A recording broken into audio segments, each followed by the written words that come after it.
I literally have dirt in my face. That's awesome. Um, okay, so I started a minute early, so we just gonna wait and jump into this in a second. Cause man, I have so many thoughts that I need to get off my chest, and there's just been so much stuff happening in the world. It is a wild and crazy place out there.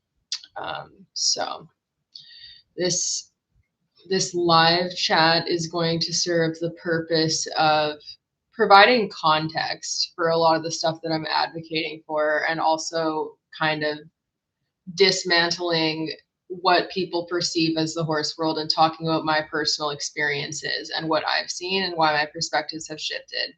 Because I came from a background where I started riding at 4. I always wanted to be a trainer. I showed. I had the lifelong dream, the vision, the end goal of being a horse trainer and having it just be this wonderful thing where I was competing at a high level and like doing all these things, the whole bells and whistles. It was what I wanted for years and years and years. So to have that dream collapse and my perspective shift in the way it has involved a fair amount of grief, and it's also involved a big change in perspective.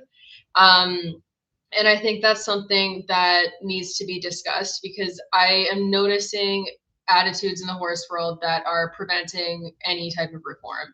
And it's on both sides. We're seeing it with people who don't want to see any criticism of the industry at all, and they are willing to defend anything, and they view support as having to be supporting the entirety of the industry without criticism, or to be on the other extreme, which is pushing for a full ban.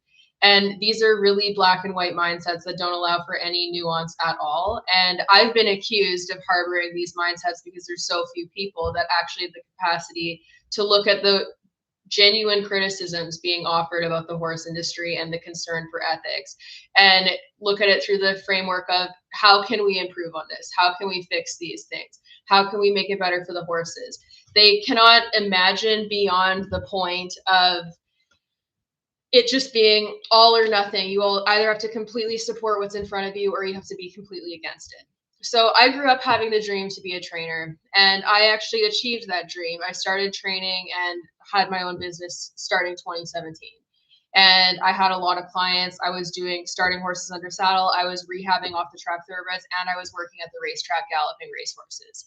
And it was everything I had dreamed of. I was riding tons of horses every day. I was making good money, and I was building a reputation and getting clientele. I was commissioning and selling horses, and it was all that I had thought I wanted.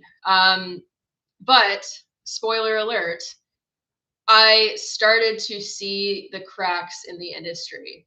And it happened slowly at first, and I was in massive denial at first, and I didn't want to actually admit to what I was seeing. I didn't want to actually look at the gravity of the situation.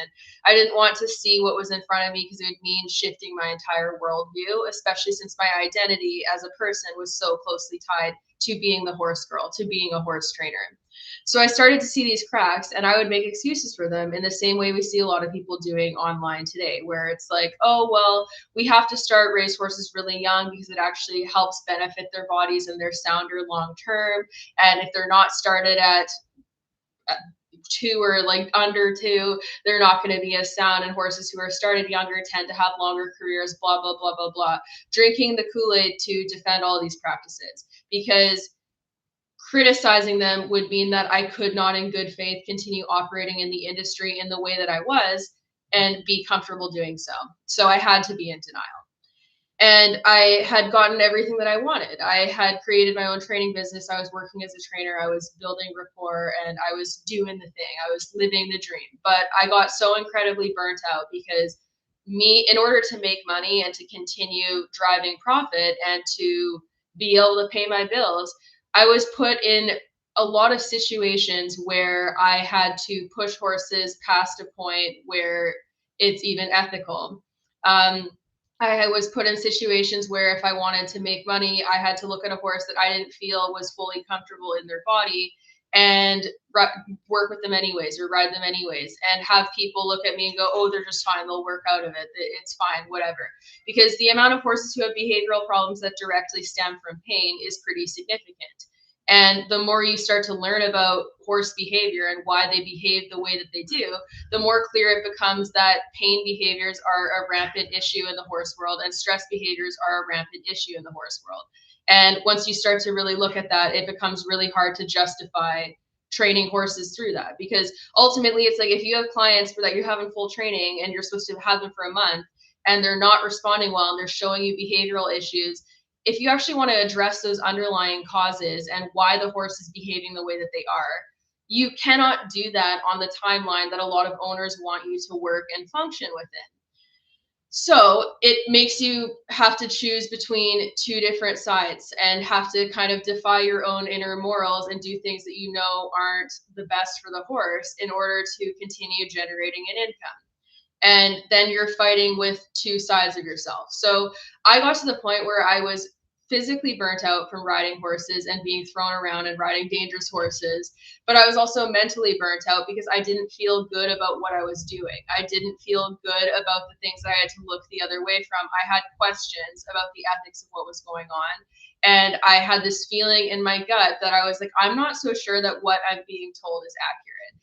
But the problem is the belief systems that I was being told had been handed down generation after generation. I started riding at 4. I had horse stress behaviors normalized to me from that time onward. So having to reflect on all of that and seriously look at this and go, was everything that I was taught incorrect? That's something that's really hard to do. And you want to deny it because you're like, how could this be? How could all of these things be so different from what I was led to believe?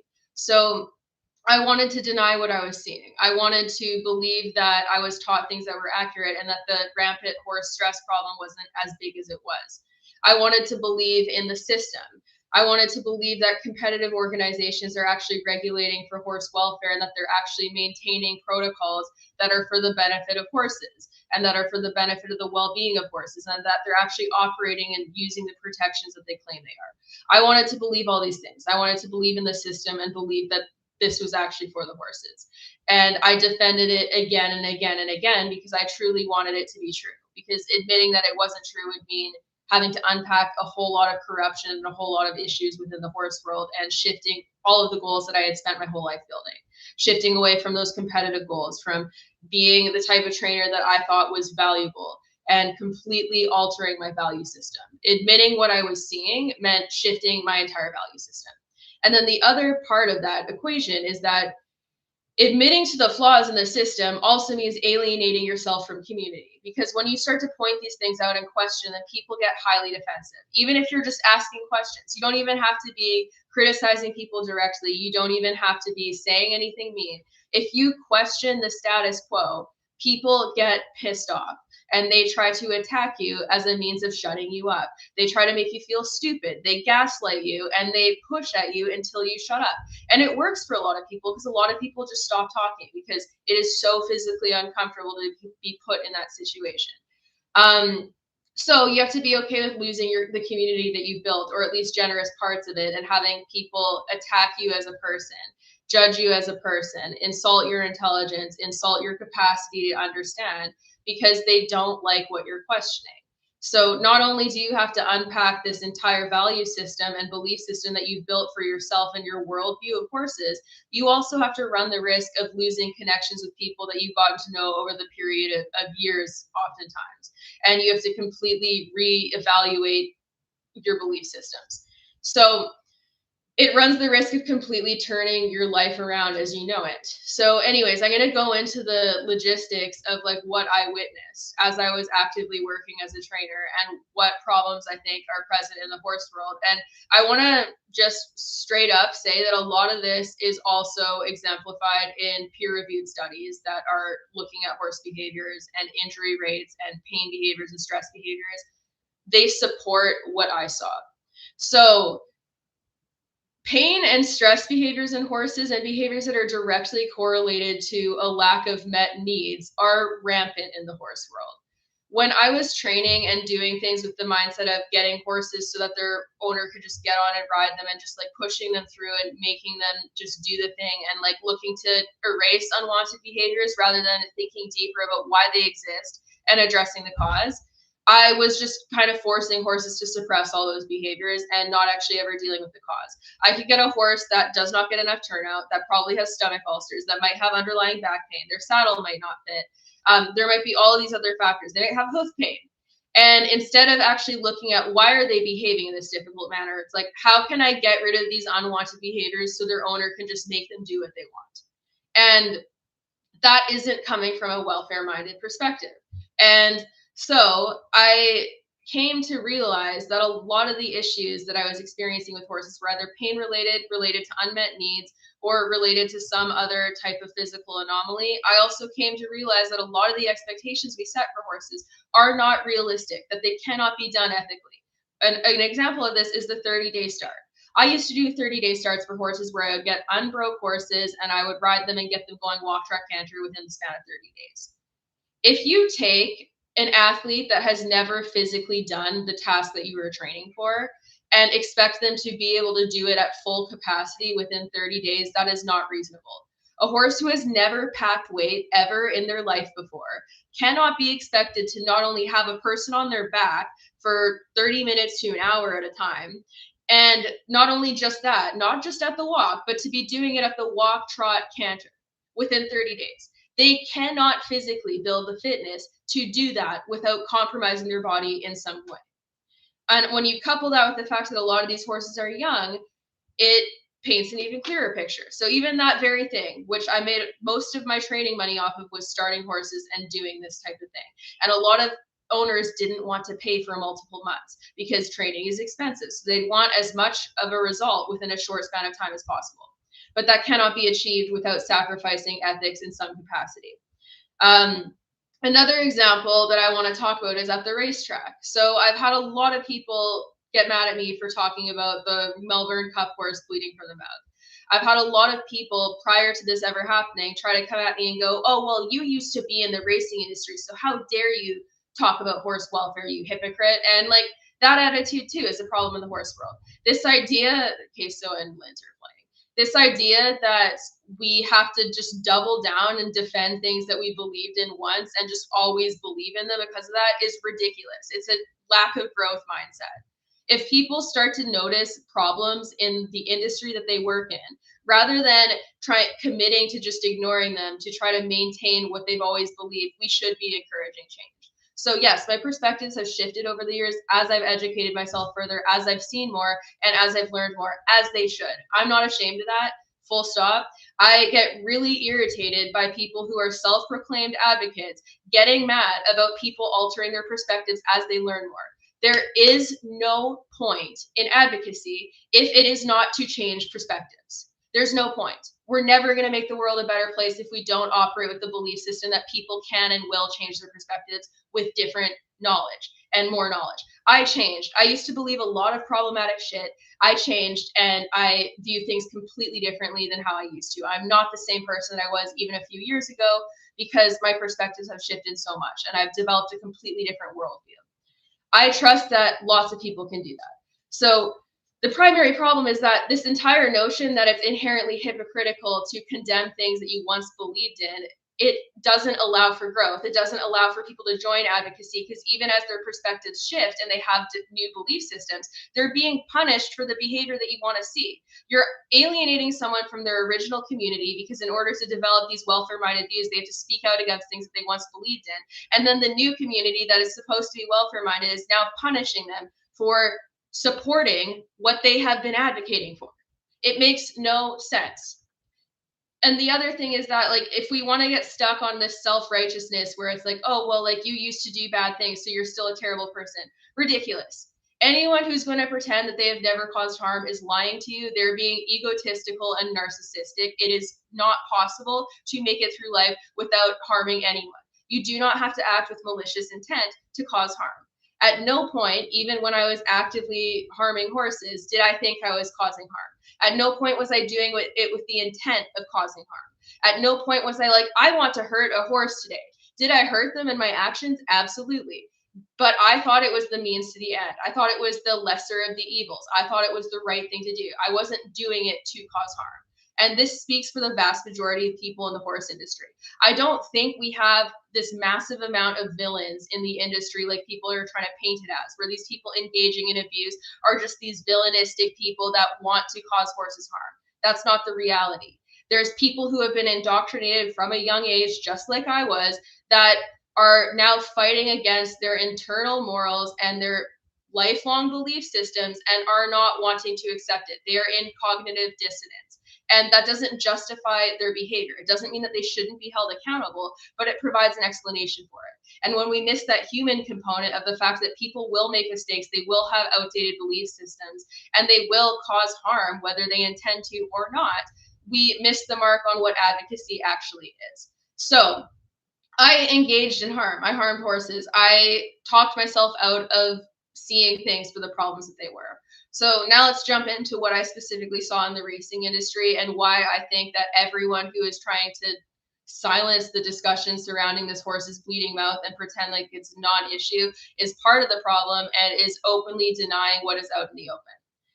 I sold horses at the racetrack as a generous portion of my business for a number of years. So this meant that I was present for a lot of vet checks. While I don't have access to the files because I did not own the horses, I got to listen to what the vets were seeing. I got to see the x-rays and I got to witness the whole exams and know the outcomes of them. I don't have the files to prove that because I don't have legal access to them because I was not the owner. But I saw everything. I can count on one hand the amount of horses that actually passed without bony changes or things that you should not be finding in horses that are under 5 years of age. The vast majority of them had arthritis. They had some type of bone remodeling in their joints. They had bone chips. They might have kissing spine. Some of them retired with soft tissue injuries as well. The vast majority of them had something going on that should not have been there. The vast majority.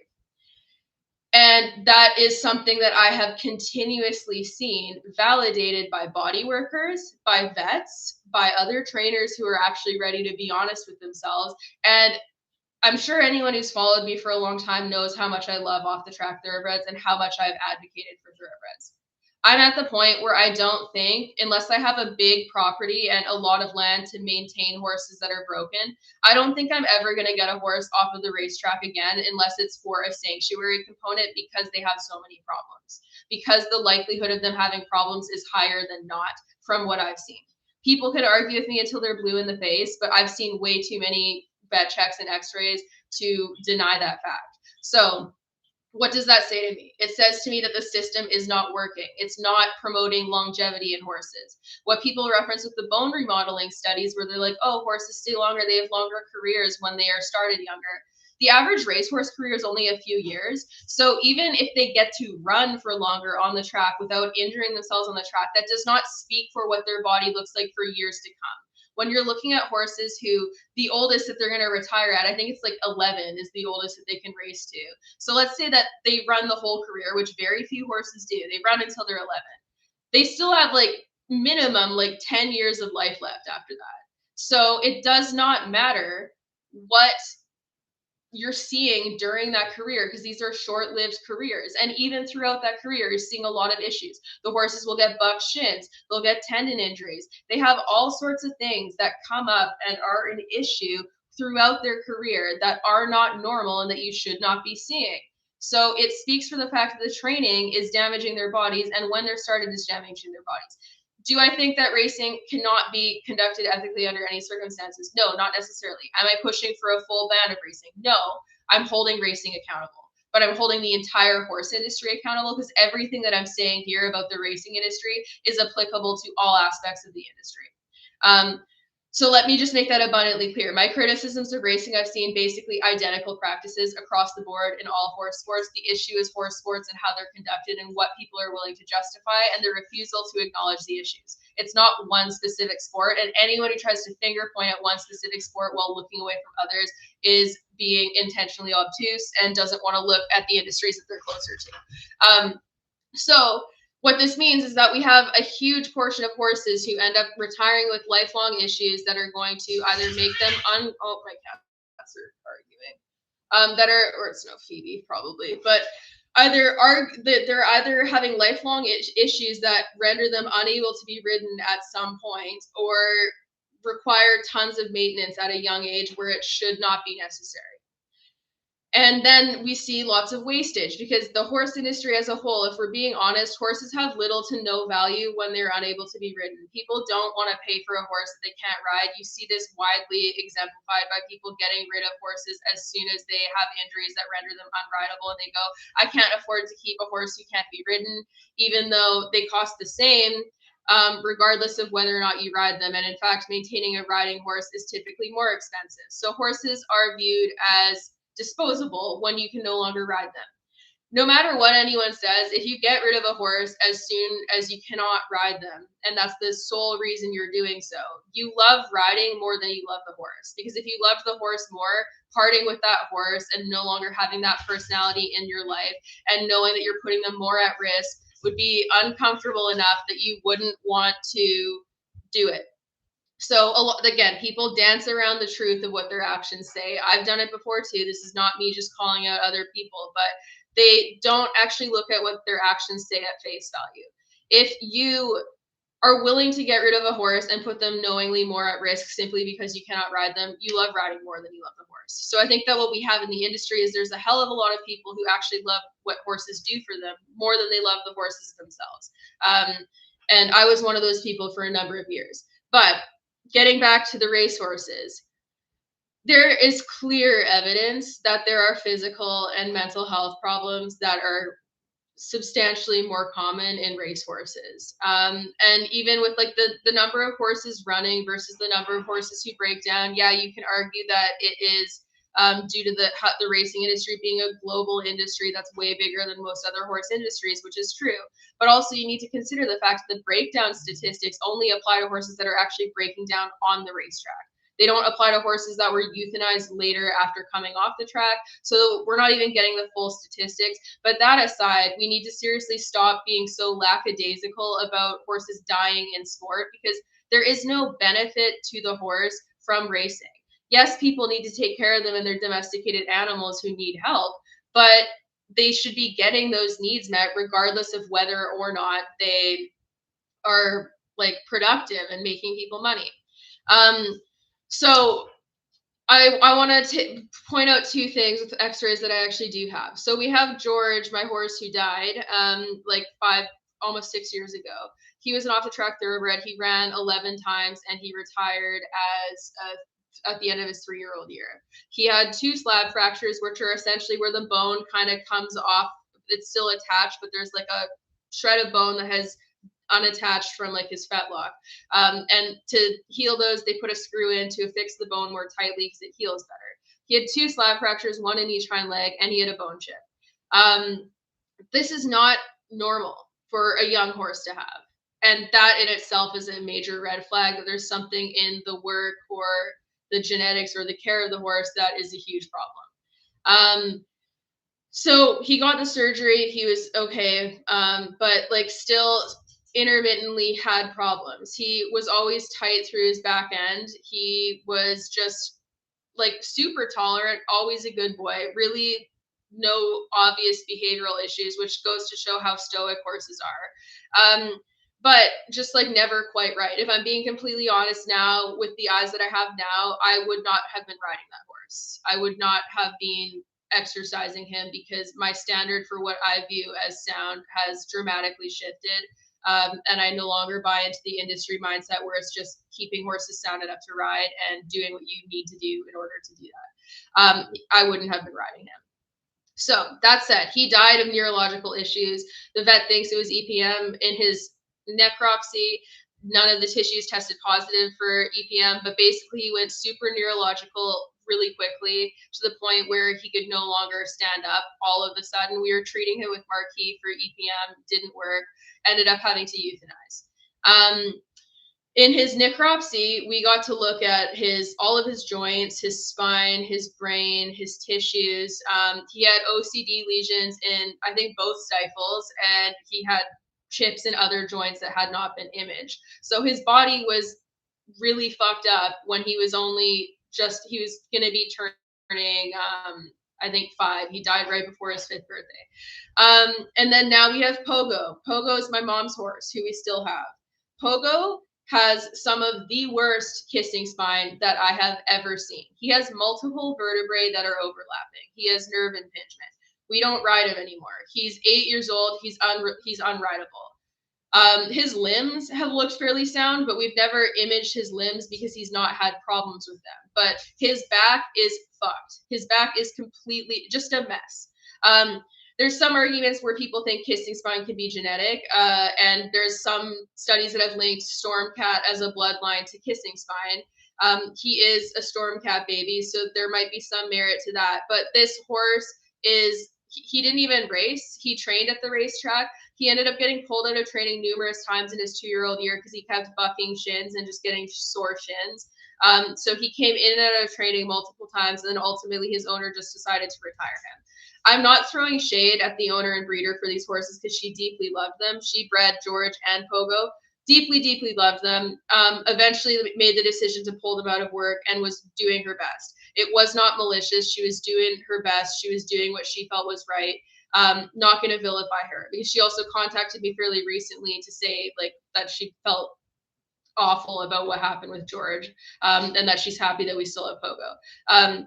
Which again, this is why it's important that nuance is key, because these people are not villains. They might be doing things that cause horses harm, but they're not malicious villains who you need to be shitty to. This is why we need to have a nuanced conversation about all these things. Anyways, Pogo is completely just a physical mess. And if we did not keep him, and if I were to just put him up for rehoming because we cannot ride him, he would be at high risk. His greatest value, like if we're actually just talking about financial value, is for meat. So he's just one horse where if I decided to be like, oh, I don't want a horse that I can't ride, and get rid of him, that's one horse yet again being disposed of because of physical problems that they're having. The other issue with the racing industry is the number of horses being bred and the number of horses who actually end up having successful racing careers. The amount of wastage is really severe. There's a lot of horses who just shit the bed as racehorses and end up being retired. And yes, they can go on to second careers. That's an argument that I always used to use as well. They can for sure go on to second careers and they can be good at them, but then we go back to the physical issues. Just join some Facebook pages where horses are bought and sold, especially off the track thoroughbreds, and just take note of how many horses get resold again because they can no longer physically manage the demands of what the person bought them for. It is excessive. Anecdotally, there's a very clear issue. Again, this is not just specific to racehorses. I've seen people doing it with their warm bloods and their jumpers as soon as they can no longer ride them. It's an issue with people viewing horses as disposable and prioritizing riding above all else and caring more about keeping horses sound for riding than they do doing what's right for the horse. So again, comes back to what I said about people loving riding more than they love the horse and not wanting to admit that. And it's uncomfortable to do so. Like, I've had my entire worldview shift. I've had to grieve dreams that I had for decades from the time that I was a child, and let go of them because I cannot accomplish them ethically. Right now, I'm leaning more towards doing very select few training clients and then otherwise doing clinics because I literally cannot cope with the situations that I'm placed in when I'm taking on regular training clients who do not match with my ethos, and where I put them in my schedule and I could stand to lose like $1,000 a month if I push back and go, no, I'm not going to do this to your horse. And it's not worth it. So that's why I've pulled back from doing training in the way that I have, because it was literally killing me inside to do. That doesn't mean that it cannot be accomplished ethically, but it looks different. The amount of hit that I've taken financially because I'm no longer willing to drink the Kool-Aid and play the game in the horse world is pretty significant. People love to comment on my page and go, oh, you're doing all this welfare advocacy and stirring the pot and posting rage bait just for the money. I don't fucking make good money doing this. The amount of hours that I put in to just doing free information and writing posts with nothing in return is so far above any personal financial benefit. The other thing that I think is hilarious about people doing that is they somehow have the capacity to identify financial motivation for people like me who make basically nothing off of what we're doing. But then they try to say that horses in the racing industry and in the competition industry are super well taken care of and that there's no possibility for corruption because they're loved and there's no incentive, even though people are making money to the tune of a lot more. And again, speaking as a trainer, if your client wants a horse that they can show and that they have these competition goals and that horse has a chronic soundness issue that is preventing them from doing so, a lot of people are okay with just injecting the horse with corticosteroids or slapping shoes on to mask the horrific issues in their feet and continuing to press on. A lot of people are okay with doing that. Is it good for the horse long term? No. Does it probably rob them of years of comfortable life in the future? Yes, absolutely. But if you want to make money and you want to please your clients, and when it's normal to basically have these perspectives where the prioritization is just keeping horses in riding shape and continuing to chase wins in competition, people think it's normal. People think it's normal to be injecting horses when they are really, really young just so they can keep them sound. They think it's just a normal part. We call it maintenance, like you're just doing an oil change on a horse.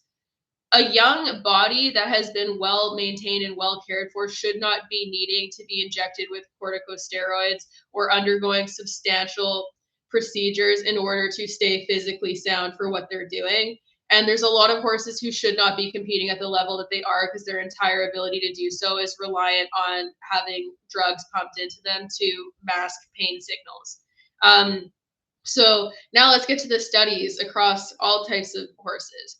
Race horses are highly studied for the impact that stalling has on their behavior and the prevalence of stress behaviors and stomach ulcers. Some studies have found that up to 90% of race horses have stomach ulcers, so they're more likely to have them than not. Performance horses in general ranges from 60 to 90%. We see study after study depicting trends of stress in competition horses, even at the elite level. As someone who has studied behavior and who has dedicated my life to understanding horse behavior now, I don't enjoy watching horse competition. It is harder to find horses that are not displaying stress and pain signals than it is to find horses that are, especially at the top levels. There is no ethical justification for stalling horses alone, keeping them isolated from other horses, having them have virtually no access to fields or ability to move, flying them around the world, and then throwing them into a competition ring where they're being watched by tons of people and cheered on.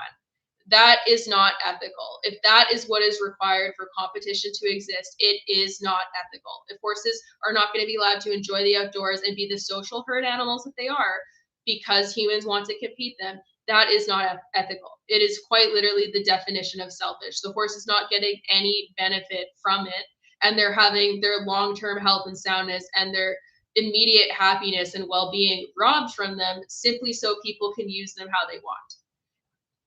I'm just going to be perfectly blunt here because I try to be a little bit more concise in writing and not go for the jugular as much, but that's the truth of the matter. You can't fly a horse around the world, deprive them of their most basic needs, and do so for the sole benefit of people and argue that it's ethical. You simply can't. Does that mean that competitions couldn't shift in a way to be more ethical? No.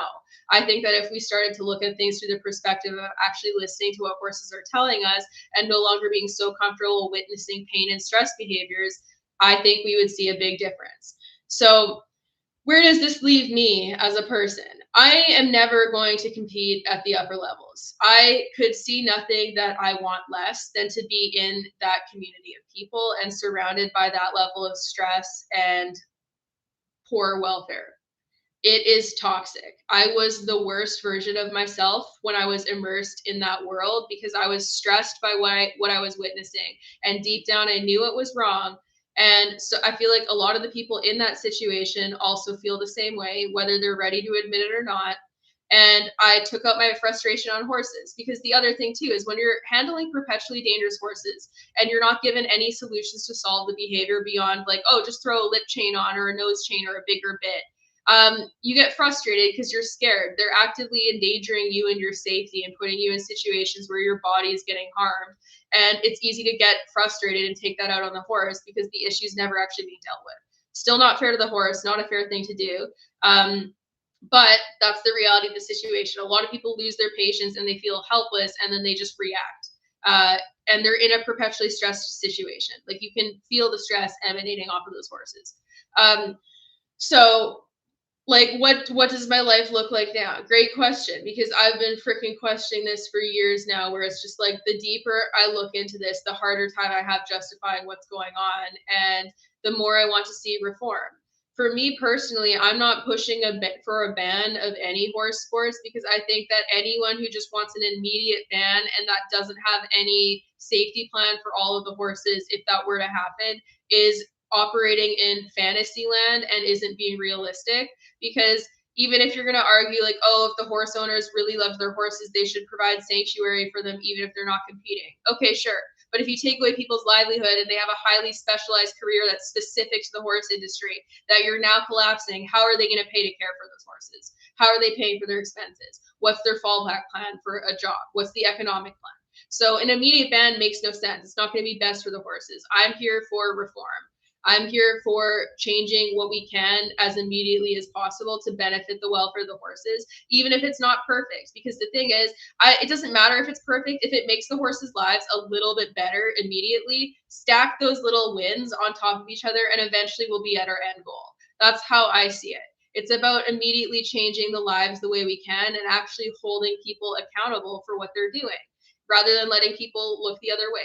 Because if you want to look at the excuses of the average person for the industry, it's always personal attacks. I'm usually called stupid. I'm called a nobody. I'm told that I'm uneducated and that I've obviously never handled high-end horses. They immediately just start degrading me as a person without looking into anything about me or even considering the fact that my opinions might have merit. And that right there shows that they're not wanting to learn. They're just looking to justify what they want to. And they're using, ironically, a lot of the same tactics that they use for horses, where they just try to bully you into submission. And then when I don't submit, it pisses people off. The other component is that people use fear mongering, where they'll go, oh, well, like, let's just ban all horse sports and set all the horses free. That'll be so much better. And it's like, guys, there's more options than just supporting the heinous shit that we're seeing on a regular basis, or banning it all and setting all the horses free. Those two extremes are not the only options. I'm so fucking tired of this stupid false dichotomy that people try to make to justify never trying to improve anything. I also hate the fact that people are like, oh, well, like, if you want to see improvement, like, just go, but like, let's see, why don't you practice what you preach and do it? No, I'm not going to fucking start competing and racing horses and spending the money to do so and participate in an inherently corrupt industry just to prove to people that you shouldn't do shit that causes horses stress, pain, and anxiety to make them perform for you. It should be enough that it's not ethical. The information that we have is more than enough. And yes, science is subject to change, but in the event that science changes, we can also pivot our perspectives. Continuing to defend what is being consistently criticized in peer-reviewed research on the off chance that it somehow gets disproven somewhere along the way is ridiculous. It makes no sense. So I'm frustrated by this whole thing. And essentially, like, my long-term plan for what my vision would be in terms of like practicing what I preach, I feel trapped, honestly. I feel like stuck between a rock and a hard place, because I don't want to drink the Kool-Aid and have to disrupt my morals and ethics in order to profit in a way or be perceived in a way that is going to be the most lucrative within the horse industry. I don't want to have to do that. At the same time, in order to actually offer the changes that I think need to be made and test the belief systems that I have, and show that it works, a lot of that requires money. In order to offer the type of behavioral rehab facility that I want to do one day, I need to have more control over the land that I live on and more capacity.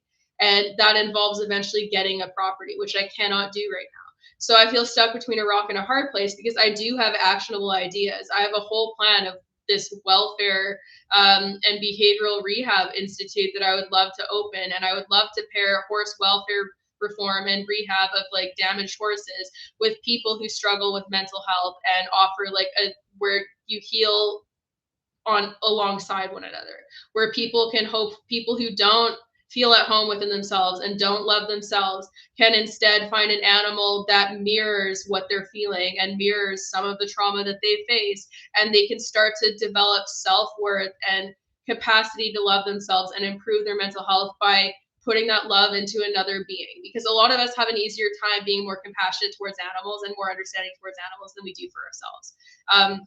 Horses have helped me do that. I think that it would be a really cool thing to pair, especially partnering with mental health professionals. But again, that all comes down to money. So I also get frustrated with people over simplifying the world to the point where it's like, oh, just like do that, just prove, just do blah, blah, blah, blah, blah. And it's like, well, you're not looking at all the barriers that are in place. I wasn't born into a financially like well-off family, and I've brought my business up from the ground up. And honestly, the fact that I even have a business is a miracle in itself, because a lot of people who start businesses fail at it. So the whole thing just frustrates me, because it's like, I know I have these theories, and like, you can tell me that I'm an asshole or egotistical for thinking this, but I am so confident from what I have seen that they would be proven right, that I just need the capacity to do it. If I started x-raying every racehorse off the track, or paying for people's x-rays and developing like data from that, I could prove the claims that I'm making currently with how widespread these issues are, and I would have the capacity to do so. But x-rays are expensive. We're looking at like $600 per horse minimum just for a basic set of x-rays. For a single person to do that, that is really difficult. So a lot of the barriers that are in place are economic ones, which brings me back to the frustration that a lot of this is all capitalistically motivated. I don't think horse people would feel as desperate and as would feel the need to put horses in the situations that they do, to the extent that they do, if they didn't risk losing their livelihood and their ability to pay their bills if they did not do those things. I think if there's more safety nets for people as a whole, we would all be more healed, and we wouldn't be taking out our anger on horses. I think that all of the evils in the world that we're seeing on a societal basis are interconnected, and we're just seeing the horse industry mirror all of that. It's all connected. And that's something that I firmly believe. And I feel trapped in a world that doesn't serve that empathetic lens. And I feel very limited in my capacity to make a big difference. So that's like, I talk on the internet, I write, I share these thoughts, because if I just kept all this inside me, I would explode. I would not be able to cope. I can't cope with witnessing the widespread trauma that I'm seeing and not say anything about it. And anyways, as for the person that asked how I'm doing mentally with all the lack of welfare in the horse industry, the attitudes you see all the time, the person calling you a grifter is a lot. I cope through humor. So my boyfriend, like his friend, changed my name to Shelby Grifter Dennis in his contacts. So we're really riding that a lot. My friend nicknamed Lint Clout, because people were saying that I only have him for clout, which is so funny, because apparently I would like starve a kitten to go find in the bush just for YouTube. I think one thing people should know about me is that even if I was like 5 years old, 100% would have caught and brought this kitten back if I was capable. I will collect animals if they're in danger, and I will, like, if they're wild animals, I don't take them home, but I will take them to sanctuaries if I'm able to get them. And if I'm not, I call in and I try to get someone else to. But that aside, it's very frustrating. I'm coping, but I'm stressed, and I feel trapped in a world that I don't like. That is like, the system is falling apart, and we're in the midst of a big collapse. And there's a lot of people getting hyper defensive and just attacking and getting angry and lashing out. Instead of looking at like how we can improve things and make things better. So it is difficult. And also, yeah, like I would be lying if I didn't say that, like, that all that stuff with the YouTube drama is not causing me stress. I should not have to log in and have to read messages and comments that are essentially serving the purpose to try to gaslight me into admitting something that I did not do. And to be frank, it's actually quite triggering, because the narrative and how it is being spun and the way that I'm being spoken to, it closely resembles other abusive relationships that I've been in, and it frankly makes my skin crawl. I do not like it.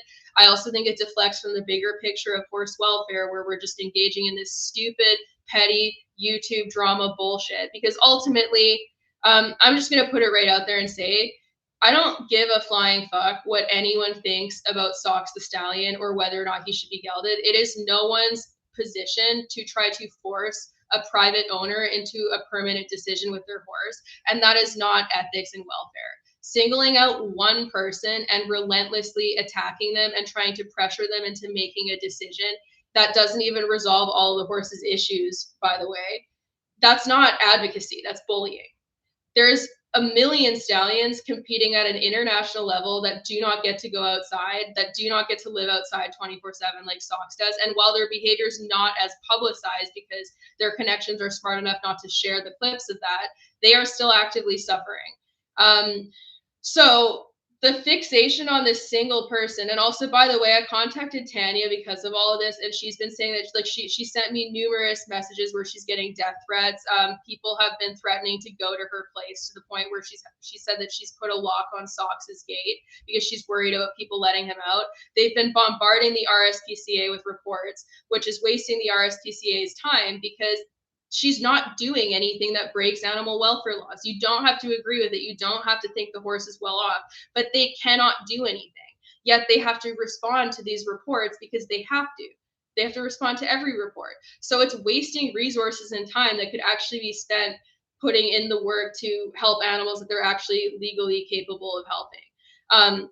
But that aside, singling out one person and not looking at the bigger picture of these widespread issues in the horse world, that is just a personal vendetta. That's not about advocacy. I also want to point out the fact that as someone who advises on behavior as part of my career, I would never go to a client and give them one solution. That's especially like a permanent decision like that where there's risk involved, because lots of horses are gelded late, but there still is a risk involved because they're more likely to bleed excessively the older and more mature they are. If I had Tanya as a client, what I would do is I would offer her a behavioral plan for that horse. And gelding might be one of the options on that. But personally, for me, since he's a fully mature stallion who has bred before, I don't think gelding is likely to change his behavior very much. I don't think it's actually going to be the solution to the stress behavior that we're seeing. There needs to be more work done. There needs to be systematic behavior modification because I think he'd still be dangerous to just immediately go put out with other horses, even if he was gelded. So looking at it through the lens of offering someone one decision and singling out a single person and having a fan base of 400,000 people go at that person, that is bullying. I have to admit that I'm very concerned about the capacity that following has to bully people into suicide. Because the average person doesn't realize the amount of comments that I get on a daily basis, and they cannot fathom having that amount of people coming at them because they've never had to deal with it. And regardless of what you think of someone and their care of their horses, that's not the way to make changes. So like and also like from the standpoint of just like how people operate from a psychological standpoint, being ridiculed and publicly embarrassed and humiliated to a large platform online and then having that person try to pressure you into making a decision isn't likely to create change. Live tweeting that decision or the alleged negotiations on her community page also isn't likely to result in a positive outcome because it makes the person uncomfortable and you're publicly airing a discussion that should be private. All of these behaviors and things that have happened, as far as I am concerned, show that the real goal is just generating drama and views. It's not about changing minds because the way that it's being gone about does not make people change minds. And I've been criticized for how blunt that I can be when it comes to welfare advocacy because sometimes I do get really frustrated and I get too blunt. And I get too punitive in the way that I word things. And it's a valid criticism, but it's really hard to not do that sometimes because I'm just bombarded with so many bad things. But like shaming people and guilt tripping them and making them feel stupid and just all in all making them feel like a terrible person and just being mean to them doesn't inspire change.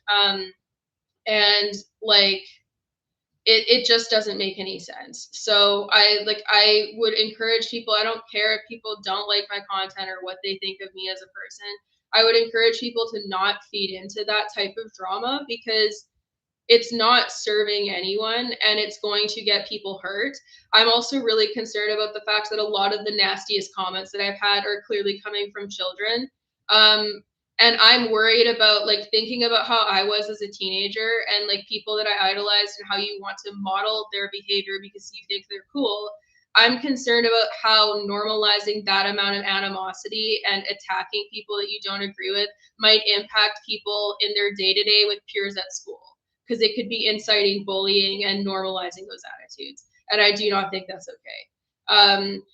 So that's really all I have to say about that. And I also do think that there is a component where there's like a political ideology difference, and I'm being singled out and attacked for that because I pointed out some discrepancies in belief systems. But I stand by it, and I also do think that it is a little bit ironic to me that as the neurodivergent, like autistic, ADHD, biracial person, I'm getting put on the chopping block, but other people get more empathy, including Charlie Kirk, who spread false rumors about a black man's death and harassed his family. Anyways, but back on topic.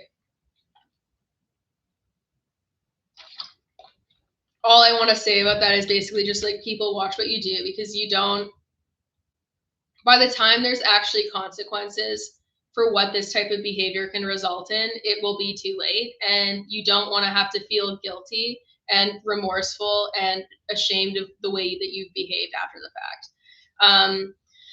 And like, I guess to feed into this, like part of the bombardment with messages that I've gotten, a lot of them have been centered around the fact that I used to participate in the racing industry and calling me a hypocrite and saying that I'm not a real advocate because of that. And like, that's an attitude I see mirrored across the horse world. And it's anti-advocacy, because you're discouraging people from being participants in trying to incite change on the basis of, if you've ever made mistakes or if you've ever followed belief systems that are harmful, that you can never come back from that. And that doesn't make any sense. Like, I'm turning 30 in January. I started riding when I was 4. I was indoctrinated into a way of doing things when I was a child, and children don't push back against their adult role models, because like, you just believe that they're right. And by the time you're like in your late teens and early 20s, you've already committed to believing a certain mindset for so many years that it's really hard to come back from that and to really do the inner work, because there's so much guilt and shame involved, and you feel really, really terrible about it. And I think that when we're looking at improving the horse world as a whole, we need to like hold space for that. It doesn't mean you don't hold people accountable, but you need to have some empathy for the fact that these are people that ultimately got into the horse world out of the love for horses, and ended up having that love exploited and turned into something else. And now they have to deal with the grief that is admitting that you've harmed these animals that you love.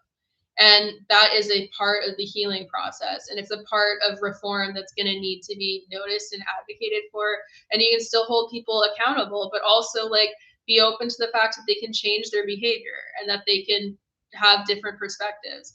Like, I would quite frankly be embarrassed if I had a lot of the same perspectives that I had when I was like 16, 17, 18, even like early 20s. Like, I didn't know what the fuck I was doing at all. And I still am learning. And I guarantee you, I'm going to look back on stuff that I believe in now and I'll have a more critical eye.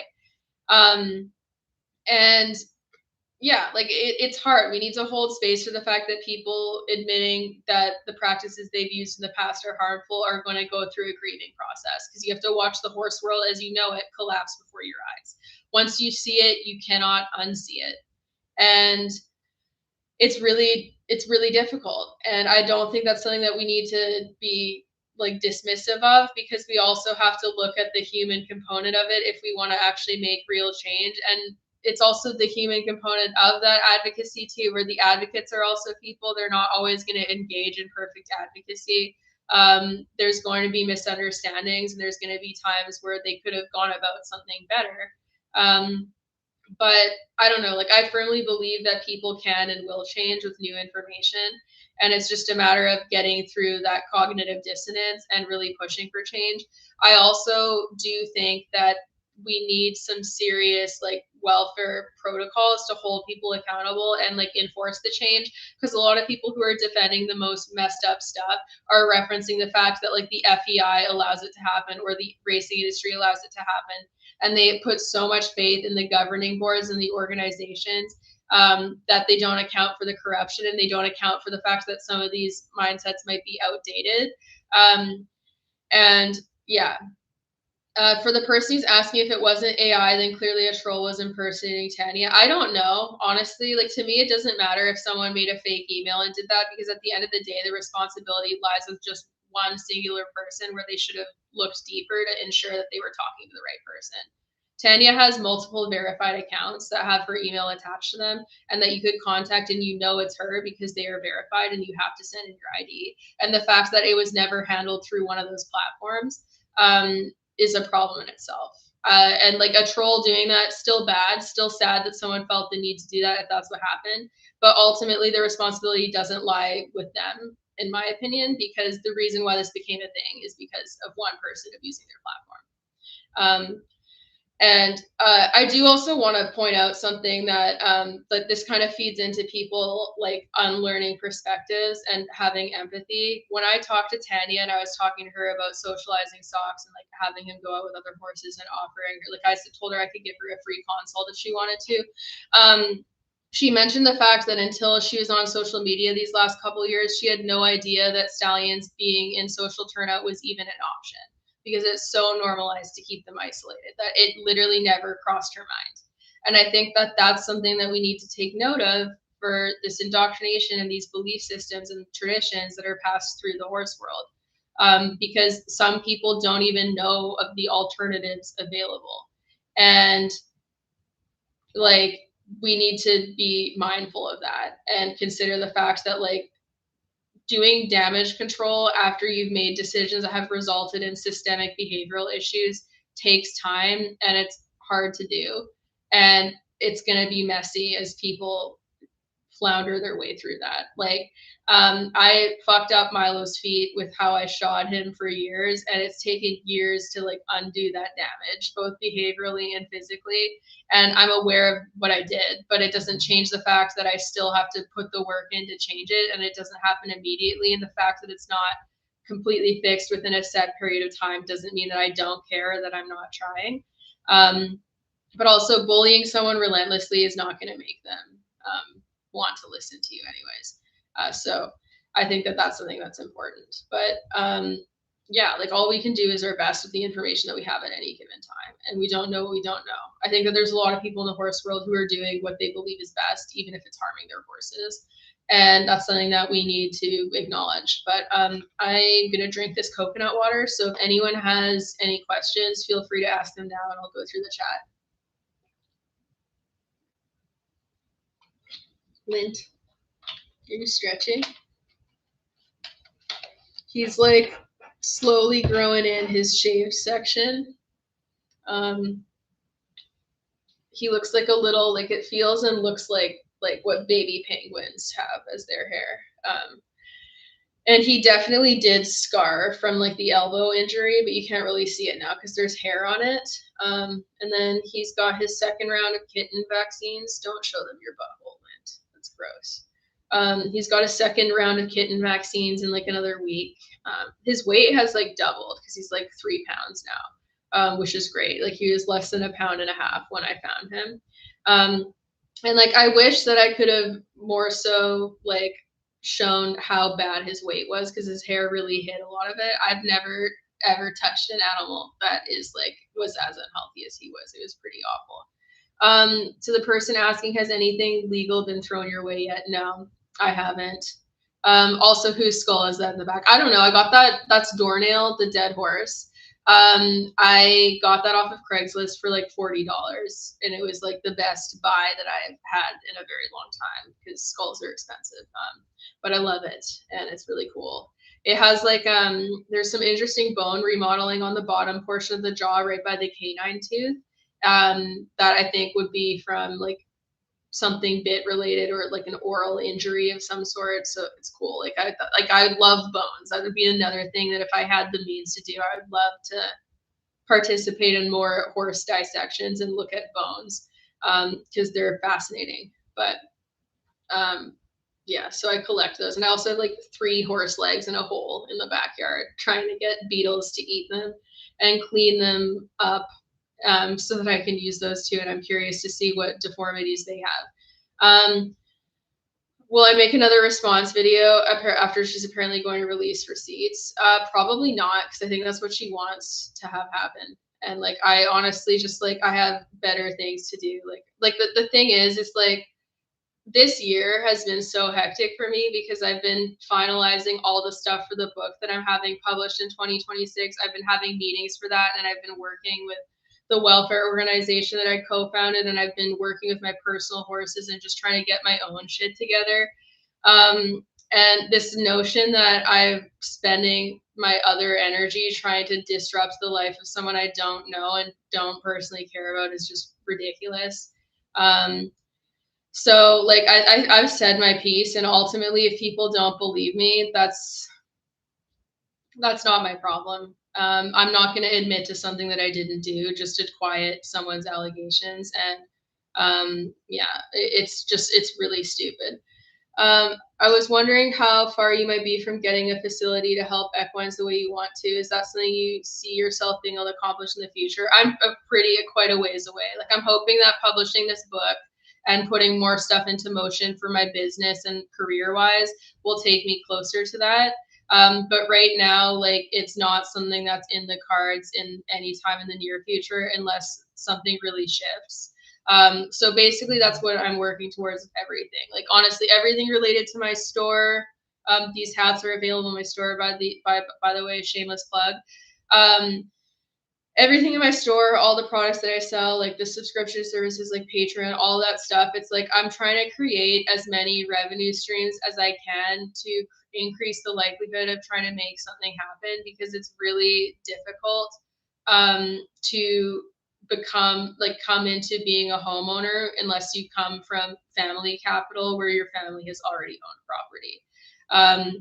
So to make that happen from the ground up, it's going to be like, especially to get a large property, it's going to be a lot of work and something that is going to be difficult. So I'm just trying to do as much as I can to make it happen, because basically my attitude is I'm going to do it or I'm going to die trying. Like, I'm going to make it happen if it kills me, because I want it that badly, and I always have.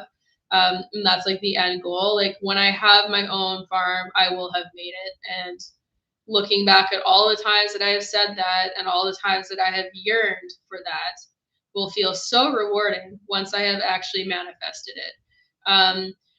Which publisher are you using? My publisher is New World Library. The book is actually available for pre-order.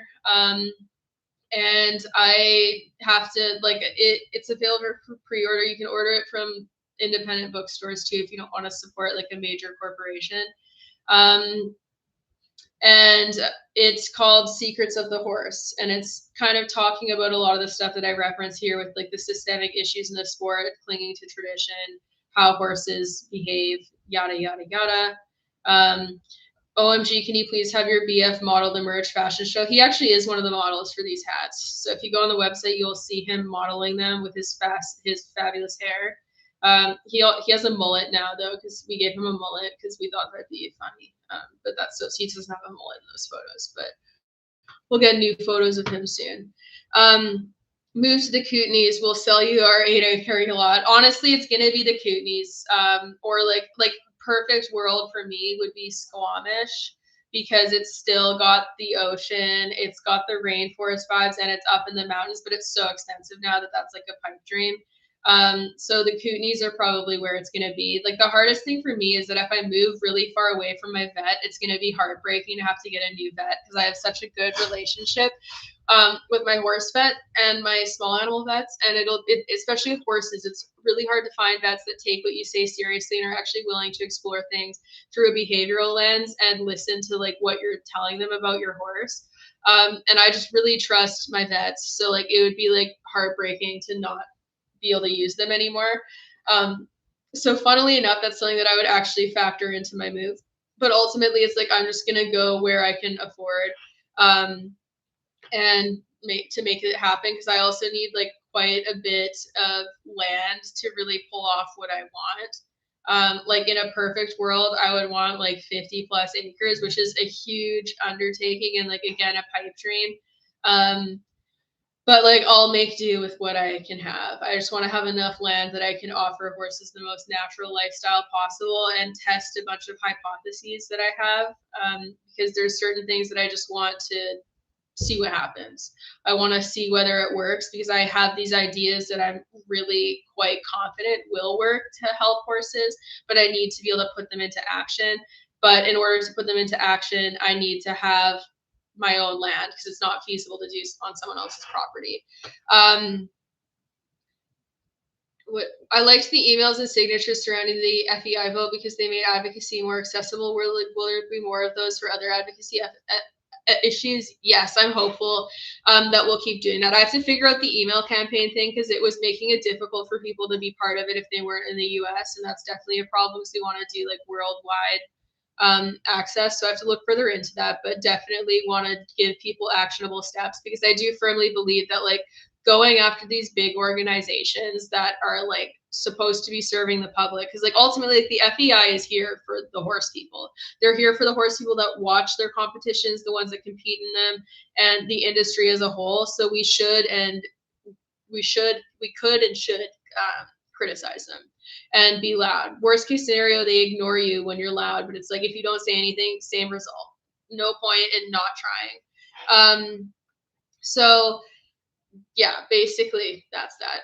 Are you leasing out part of a facility at the moment? Yeah, I rent. So I have a place like that I rent, and I am like have my horses here, and it's great. I moved here last year. It's great, but like I really want more control over my surroundings. And that's nothing against my landlords, but it's like throughout my childhood and like with all the stuff that happened to me and my family, I've had like my life uprooted and stuff taken away from me, because like my uncle embezzled all of my family's money and like took our house. Very traumatic, but I want something that is mine, that has my name on it, that people can't easily take away from me, and that I can put all of my energy and love into to really make it what I want it to be and to feel like it's worth doing so. Because until really recently, I didn't even used to decorate the houses that I lived in because they were not mine. And then I started hanging out with a ladies group, and they're like, well, what if you like practiced setting up the house and like making a home for when you do eventually have your own? So I've started doing that. But before, I didn't really see the point in doing that, because it just felt like it was never for me. So yeah, that's kind of a weird thing. But Shelby, would you consider setting up a mailing list for viewers where you could tell us where our voices are needed, petitions, emails, etc.? I do have one on my website if you check it out. I should be on both websites, my milestoneequestrian.ca one and the shop milestone one, but I would probably, if it's a welfare-minded one, I'd probably do that on the milestoneequestrian.ca. For XMA24, your fans are commenting and saying Raleigh is postpartum psychosis and needs to be Baker acted. I don't know what that is.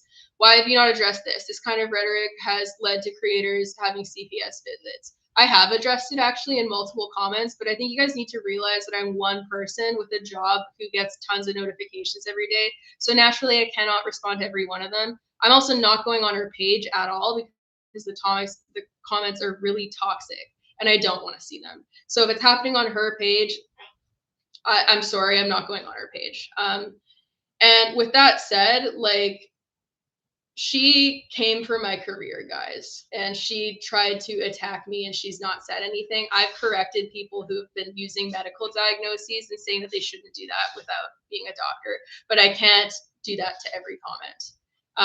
So I think I've already been the bigger person by trying to cut that shit out, and I don't really appreciate someone saying that I'm not doing that just because I don't get every single comment. And also, like, I'm being bombarded with shitty comments. So, like, maybe if she told her following to stop fucking harassing me, I'd be more likely to see the other comments. Because it's been literally since September, nonstop, at least daily, people saying shitty things to me. But yeah, apparently that's fine. But anyways, with that said, CPS visits, like if there is no merit to it, they cannot and will not do anything. As someone who has intimate experience with CPS, getting involved with family for that exact thing, actually. And it actually was a case of postpartum psychosis. But even in that case, they had a very difficult time acting to help the kids. So I legitimately don't think it's something that needs to be of concern if there actually isn't anything there. And ultimately, I don't encourage that behavior in my followers. I've done the exact opposite. Whereas I feel there has been encouragement to hurt me and say and do things to me. And there's been awareness that it's happening, and there's been no attempt to stop it. So all I can do is what I can do as one person. And honestly, with the amount of comments and toxicity I've been receiving, it is a lot. It is a lot. It wears on my mental health, and it's difficult. And sorry that I cannot perform to your expectations, but oh my God, Lint is trying to get on the banister of the railing. But yeah, also, like, I think that, again, let's take this back to the fact that there are people who are getting like death threats and who have had their addresses released and like getting pressured from people wanting to come to their property and saying really threatening things. Cause like the stuff Tanya is getting sent is super fucked up. And she sent me screenshots. It's not okay. Again, I don't care what people think or feel about her. It's not a reason to treat someone like that. And it's not going to help change what you don't like about her. But yeah, that said, is there a way to block people from coming on your page, or at least block people from sending harassment emails?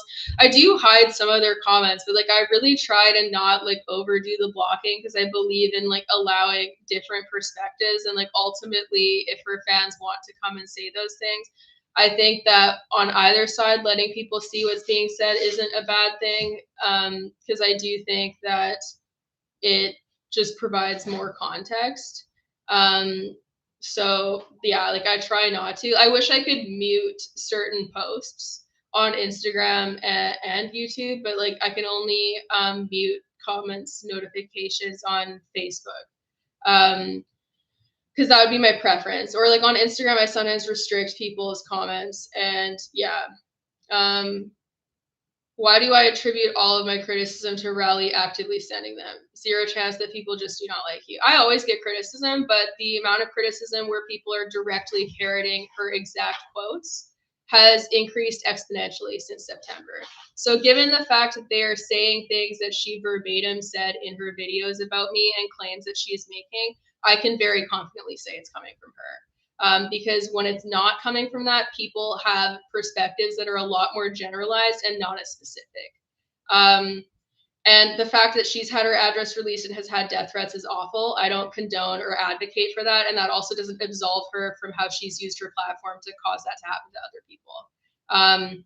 So again, like I'm happy I live in a different country and on a gated property is all I'm going to say, because if anyone tries to dox me, it's like at least they will have a harder time getting here. But I've been getting sent crazy shit too. And I'm also not, I'm letting you say your piece and I'm not muting or blocking you, which is a privilege that many people who've tried to defend me in normal, kind ways and not abusive ways have not been able to do. As I've stated, she's caused that to happen to Tanya, because Tanya told me that directly. And I'm not going to give you screenshot proof because that's frankly none of your business. And given what she has said about that person and how many videos have been made and how big her following is, I think it should speak for itself that like this whole thing has put a focal point on Tanya.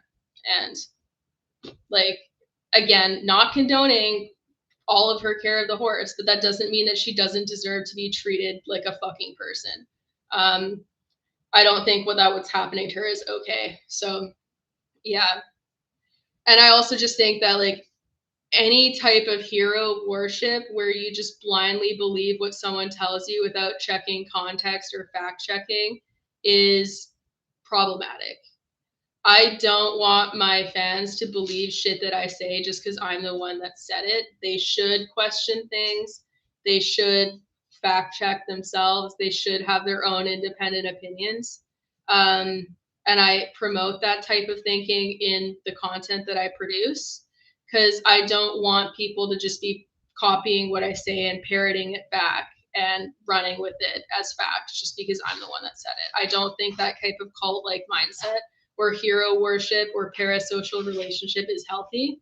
And ultimately, I can't reach everyone, but I have been doing my best to nip that in the bud. And if you want to go through the comment sections of all of the videos that even remotely reference her to see how many times I've corrected people, you can do so, because I've done it multiple times. People have made claims about her as a parent and about her baby that are not fair. And I've been like, no, you can't say that. You can't say that just because she's attacking online that she's neglecting her kid. She could be very well like parenting the shit out of her kid while doing the same thing. So yeah, I've been shutting that shit down. But on the flip side, I've not seen that done for me. And I directly told her the amount of harassment I was getting and made it very clear the extent of it. And she still hasn't said anything. And if anything, she's just continued throwing fuel on the fire. So yeah. Yeah. And like, I mean, like people like I don't agree with mental health diagnoses being made by people who are not mental health professionals, but you also have to consider the fact that people are going to try to add context to behavior that they don't understand. Like it's pretty excessive behavior, and it's been like obsessive about a specific topic repeatedly. So people are going to try to create context to try to understand why it's happening. That doesn't mean that they're in the right for publicly stating that, but you also have to consider the fact that people are witnessing behavior that they find concerning, and they're trying to find meaning for why it's happening. Yeah. So anyways, glad we cleared that up, because yeah, I don't promote that shit, guys, but I also am a human being, and it's like with what I've had to be putting up with on my channel and my life, along with my other responsibilities, it's like I'm not a superhuman being. I think you guys, like everyone online, and this does not just apply to me, you need to be mindful of the fact that there's a person behind the screen. Like I wake up, I feed my animals, I do horse chores, I go to clients, I copy edit my book, I respond to emails, I ship packages. I have so much shit that I'm doing on a daily basis, and other people in my life to worry about who have problems going on, who I have to be concerned about, and who I have to help, and like other creatures, and just like shit going on. Like there's a whole wealth of a life outside of anything that you see online. You're seeing like a fraction of it. And the notion that I'm just like sitting idly by, just like frothing at the mouth to engage in like online drama that has been nothing other than like an additional stress to my life with no positive benefit, because the welfare advocacy is a stressor. I do get nasty messages, and I do get repeated hate for welfare advocacy. That's part of it. But at least the outcome of that, it's like pushing for reform. It feels worthwhile to me. There's no positive outcome on either side of this. I'm new to this, so why would she even mention in your Kirk video? I mentioned her because I was talking about influencers who have never spoken out on any political issue or active violence against marginalized people suddenly jumping to do so when it's Charlie Kirk being harmed, and pointing out the fact that martyring him continues to harm marginalized people, and that without the context of the type of person he was and what he advocated for, I don't think it's right. So that's why I did it. And I stand by what I said. I stand by the fact that I think if the final straw for you to finally jump into political action is a right-wing man who degraded women, said racist comments, was transphobic and homophobic, and all in all just created division and used their platform to spread hate towards marginalized communities. If that's the final straw to appeal to your empathy, I think that's wrong. And even still, there was no personal attacks, but yeah. And also, I've seen lots of other creators do that as well, because ultimately, if we have a platform, especially a large one, you do have the capacity to inspire action. And I think that when you defend someone who has targeted marginalized groups, the action that you inspire can be harmful to marginalized communities. And I don't like that. So, and since then, there's been a lot of time and a lot of things happening that have impacted marginalized people that could have been spoken out about and haven't been. So like, I think it's fair to be like, okay, like these things must not matter as much to someone if that's what they chose to speak on. and then they ignore all those other things. But yeah, anyways, that's where I stand. And it's also nothing personal. That's criticizing a behavior that is subject to change. It's not criticizing who someone fundamentally is as a person unless they decide to make that their whole personality. On the flip side, I've been called a bad person. I've been called a grifter, which is claiming that I'm scamming people, despite there being no fucking evidence of that. None of those things are about my behavior, and very little of it actually criticized the argument I made. It was personal attacks. And also, I want to point out, like, you don't have to say, go tell Shelby to die, or go tell Shelby that she sucks, or go try to tank Shelby's career. Saying that I'm a bad person and that I'm terrible is enough to leverage your following to do that. And anyone with a big social following should be able to anticipate that, because I would expect that to happen if I just straight up made a video saying those things about someone. So huge difference between criticizing someone's behavior and their actions and attacking the whole of them as a person and bringing up entirely unrelated things, because that's very clearly to be like divisive and manipulative and attack the whole of who someone is as a person. But yeah, like, I'm not saying I'm perfect, but I do try to be really open about what I've learned in the horse world and like how I've changed, and walk the walk, and if I'm gonna talk the talk, walk the walk. And again, not a perfect person, and especially when you're sharing your life online where anyone can see it, there's gonna be stuff that's not a good look. And like, I also want to just reiterate the fact that, like, when I was the most involved in YouTube drama, like 8 to 10 years ago, when that stuff was happening, and like, frankly, like, I that's so long ago. We both moved past it until we like, yeah, until this Charlie Kirk situation. But that time of my life, I was not a healthy, regulated person. I was actively in trauma. I had someone really close to me who was in the midst of a horrible opiate addiction and almost died multiple times. And I had family trauma going on.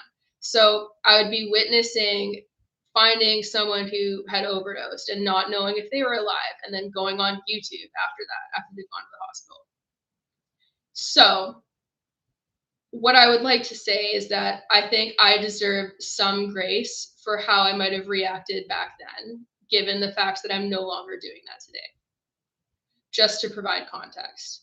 So, anyways, I said that I thought that you said it was confirmed that the AI generated emails you posted on Dropbox. I didn't say it was confirmed. I said I believed that they were, and that I was going to be working on confirming it.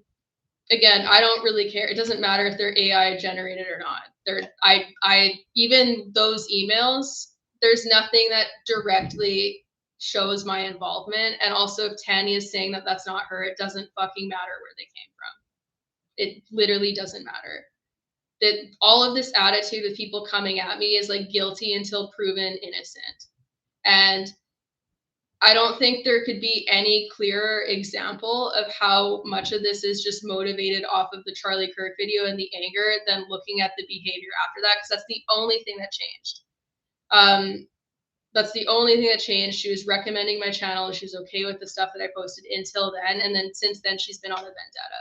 So personally, for me, I think I'm being punished for daring to criticize her. And I think that this is for sure a personal thing. But either way, like, I don't care where the emails came from. It does not matter. The premise of the fact is that they're being construed to be wholly accurate without any evidence of that, and people are trying to pressure me into admitting to it when I have no role to play in that. And even if we're gonna pretend for a second that I did, if I were to talk to Tanya, another adult, and go, hey, like, behaviorally, here's some things that I think would help socks that should be done in addition to gelding him, or even if you don't, and she formed a decision as a grown adult based off of that, that's not fucking sabotaging anything. It's someone making autonomous decisions. So yeah, But yeah, the reason why you haven't seen confirmation that she said it was me was because she deleted the video where she was liking all the comments where people were naming me, where she responded to one and said it was me, because I informed her that that's defamatory and that if there's any way the emails could be proven to not come to me, which legally, if I got a lawyer involved to check the servers, would be very easy to do because there's no way that any emails came from my email. That it would be defamation and it's something that I could sue her for. And then after that, the video went poof. And yeah, so also, like, that aside, her being aware of how many people are accusing me and not stating that awareness and like and not clarifying, also part of the problem. If you want to pretend that she never said anything, which isn't true, because the amount of people who blamed me makes it pretty fucking clear. So then why not sue her? Go look up how much a lawyer is. And then come back to me and ask me if you think me as someone who wants to buy a farm eventually and me who's trying to set up my own life, if I want to dedicate that to paying to fight someone who's trying to fucking ruin my life. So like if I'm pushed to where I have to do that legally, where it's actually harming my business, sure. But like, I don't want to pay to do something that and like disrupt my life plans. And like, and it's also internet and like across borders. So it's like even more complex and probably more financially difficult. Like lawyers charge like $450 an hour. So even just to like email one back and forth, like it's expensive, so that would be why. um and like also I don't think I should be having to put myself in a harmful financial position just to like push back against false allegations against me. Like why is that my job? I think that the narrative that is being said by this particular account kind of proves the point that I was making about why this is so toxic. Because the fact that you feel that entitled to me basically having to explain away her accusations and making the evidence my job is not fair. But yeah, I don't really know what to say because that's wild. But yeah, like when people, guys, like when you're being mean to me, this is who you're being mean to. You're just being mean to me hanging out with my cats and like my boyfriend and like chilling and living my life. But I posted it, Shelby. That's why I asked. I responded to something that had already been posted. And I also got like 4 threatening emails from her saying that I had to respond to her within a set period of time, or she would just assume that I was deliberately ignoring her. So I don't really have, I'm not the one that owes anyone any evidence. And this whole thing is stupid because even if we were going to give her the benefit of the doubt and say that it were true, it's not sabotaging anything to talk to someone and have that person come to their own decision. But with that said, I believe what Tanya said to me. And I saw the original message where Rowley offered to Geld Socks or pay to Geld Socks and this was sent on Instagram, which is why it's even weirder that the emails even happened because she contacted the verified Instagram first and Tanya said no. And I genuinely don't understand why people are finding it so hard to believe that Tanya would say no when the entirety of her platform is centered around that horse being a stallion. And when she has maintained that she wants to keep him a stallion repeatedly over years. I find it really hard to believe that that's like out of character for her. And I talked to her on the phone too, and I felt that she was genuine. I don't really feel like I don't see what motivation she would have to lie about this situation if the emails actually happened, and all of her emails are different. So again, I don't have to agree with everything that she does, but I don't like I respect the way that she handled this with me. I respect the way that she talked to me. I got some very eye-opening information about her and her life and why things are the way they are, and it gave me more context. So, oh, you're attacking me. He attack. But yeah, I don't have any reason to believe it's her, and I don't think it's fair to blame her for anything when there's no proof because like all of this issue started centered around one person. And I would just encourage people to not be assholes to her. Because the messages she's getting are really, really awful. And also regarding the cribbing, like, I know I talked about the racetrack at the beginning of this live. I knew horses that cribbed their teeth down to nubbins like that within the span of like the first 5 years of their lives, and because of how vigorously they cribbed when they were in like the pinnacle of stress. And once it's done, you can't bring the teeth back. You can manage the cribbing, and what she told me is that he only cribs when he's eating and does it between bites, which is a pretty normal behavior once a horse has become an established cribber, because it's like a self-soothing mechanism, and that he's not spending a lot of time cribbing, and I have no reason to believe otherwise. And also there's bigger fish to fry when it comes to welfare. But I also think that people need to understand the fact that it's like clear, like she does clearly love that horse, and you don't have to agree with what she's doing, but acting like she's just a villain and having this black and white perspective where it's like you're either a hero or a villain isn't fair. Like, she's a person, and she grew up with biases and belief systems, and has like access to different information than all of us. And I don't think that it's acceptable to attack someone in the way that has happened, where it's like relentless, because this has been since June. I think the first video that I saw about her, which was about the cribbing, was in June. It's now November, and there's still ongoing discussion about her in specific. And in that time, there's been multiple welfare controversies and scandals with high profile riders or with organizations like the FEI that would have been more productive to put energy into discussing.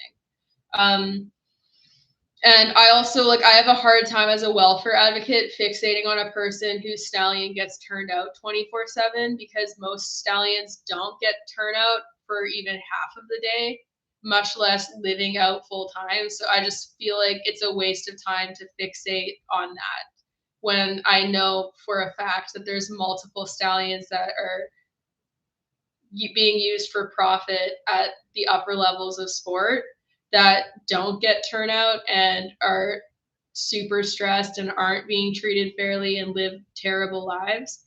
I don't want to redirect my energy to like what I feel like is a vendetta on one person just because people find her content annoying on social media, because I don't think that that's causing rampant harm in the same way that upper level riders who treat their horses poorly are.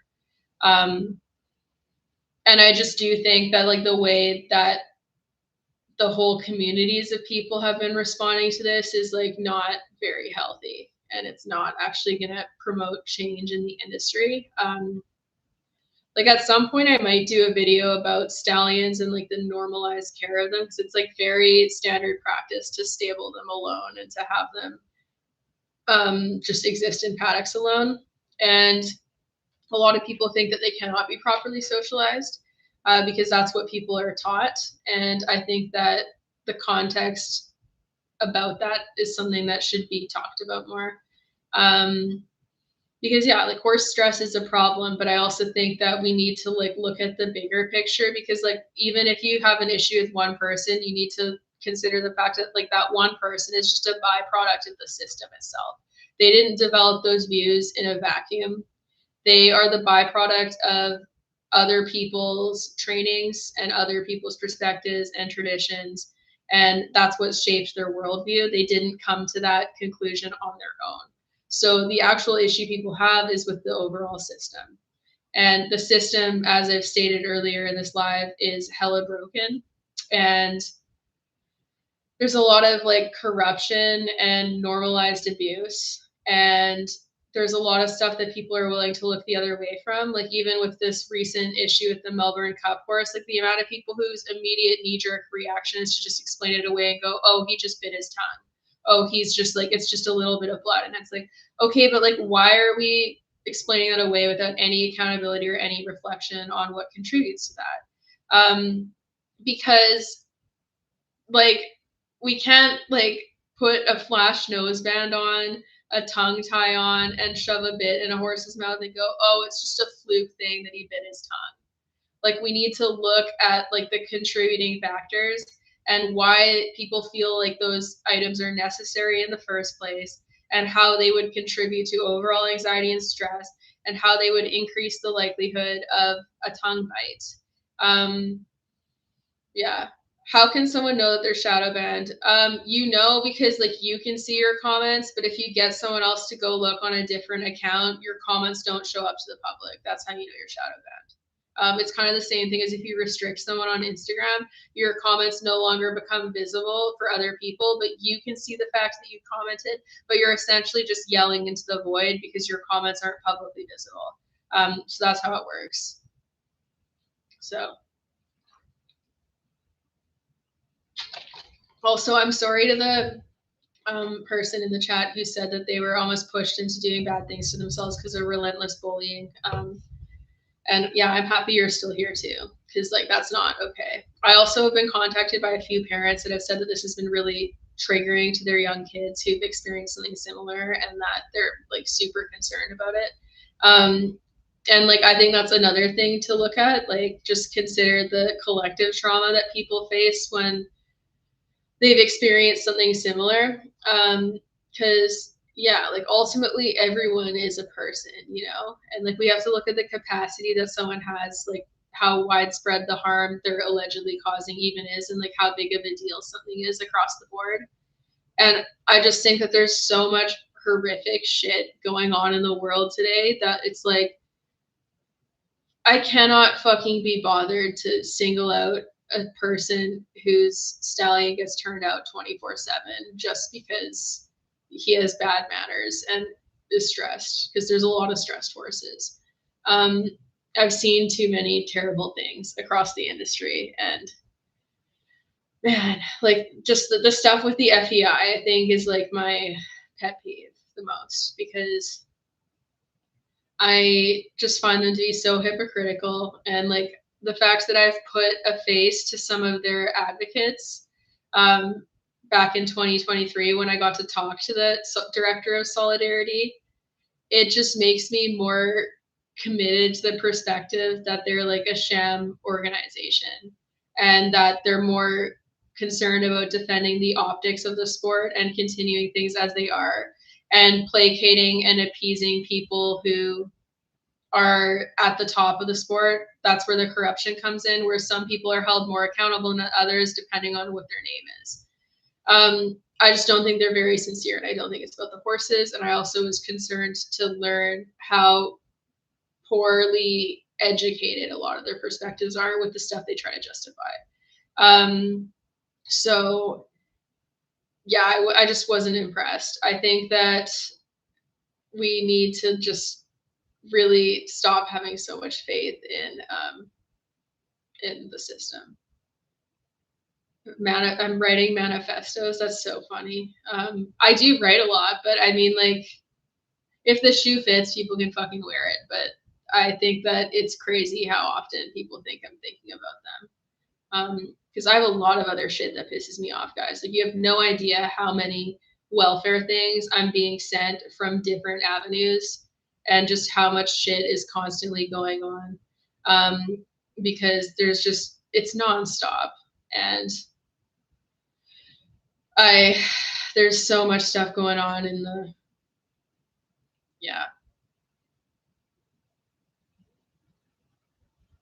When watching that rally response video you made, you didn't deny doxing her. Actually, yeah, I did. I didn't dox anyone. And she literally says herself in that video that someone else doxed her, and she alleges that I supported it. So she didn't even say that I doxed her, but then her fans took that and ran with it. So I don't fucking remember what happened a decade ago when I was in active trauma. Not exactly. I remember being really stressed at nights and having my mom come in and comfort me because I was getting harassed by her following back then. But I can't speak for exactly what happened a decade ago, and neither can she, because recalling memory is notoriously terrible. And ultimately, it doesn't really matter what happened back then, because she was perfectly happy to move past it for years until I criticized her. So quite frankly, I don't fucking care what happened when we were teenagers.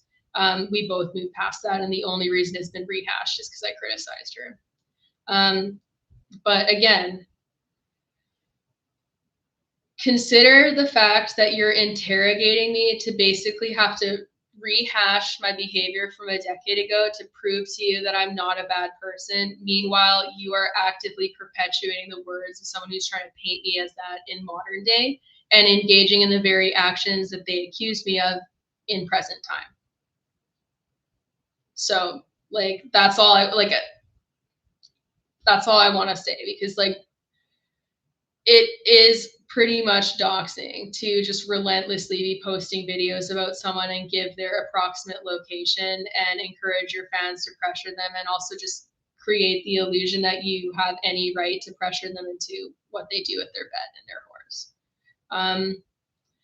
But ultimately, it's like none of this stuff fucking matters. It's no one's business. The crux of this issue is that people feel entitled to what Tanya does with her own horse when it comes to gelding, when that doesn't even solve the stress issues on its own. Gelding is not a miracle cure. It's not going to just suddenly make him a normal horse. He needs behavior modification even if he was gelded. And none of us are in a position where we are in the right to try to force someone to make that decision, especially when she's had another horse that they lost due to a late gelding procedure and having too much blood loss. She's witnessed that happening in her life. I understand the anxiety. Trying to back someone in a corner to force a certain decision is not okay. That is not acceptable behavior. That is not advocacy. That's fucking bullying, regardless of how you feel about the horse. Because there's so many horses in similar situations and worse. And if it's really about helping the horses, fixating on the decisions of one person and trying to force them to comply is not helpful. And it's just not okay. But like, I cannot stress that enough. Like, the audacity to think that it's anyone's business to try to bully someone into a permanent decision for their horse and offer that as the only solution. And like, I personally seeing late geldings, it does not change their behavior very much. So that would be like further down my list in terms of addressing the behavior immediately, because there's certain behavior mod protocols that I would be more curious of. But even with that said, I would need to go watch the horse and see how he acts on the day-to-day. Because I do think that the videos we're seeing, she's specifically capturing when there's been some type of stressful stimulus involved. And recycling videos because they're exciting and people watch them and they get traction. But like, again, I can't even make a behavior plan without learning more about the day-to-day and like what his behavior actually looks like when he's just standing in the field. So, but you know, like at the end of the day, if it's about helping horses, move the fuck on. Go target organizations that are enabling shitty practices. Go hold upper level riders accountable. Go deal with people who have access and capacity to harm entire strings of horses with their abuse. Like Andreas Helgstrand's a great example. There was that recent Australian trainer who was caught on video whipping the shit out of his horse. And there's been other stuff that's ongoing on that farm that I cannot say publicly, but I've seen photos of. And there's just a whole lot of corruption and abuse in the industry. And there's so many more important things to consider and to put energy into than this singular person. And I'm not saying this to be mean to anyone, but the fixation on this is not advocacy. It's not healthy. It's an obsession. It's a personal vendetta. And it's trying to self-aggrandize and boost your own ego by trying to force someone to submit to what you think the best decision is and relentlessly pushing for it. That's not helping anyone. It's normalizing toxic behavior under the guise of advocacy. It's weaponizing followings under the guise of advocacy. It's not okay. That's not acceptable. And I think we need to have more nuance than just fully condemning who someone is as a person or fully supporting their actions. You can be critical of what someone's doing. You can be critical of their behavior. You can be critical of who they are as a person or who you think they are as a person. but you don't have to just completely vilify them entirely. You can criticize the issues that you see with them and also recognize the fact that you ultimately cannot force someone to change. No matter how much you think they need to, you can't force them to change, especially a stranger on the internet.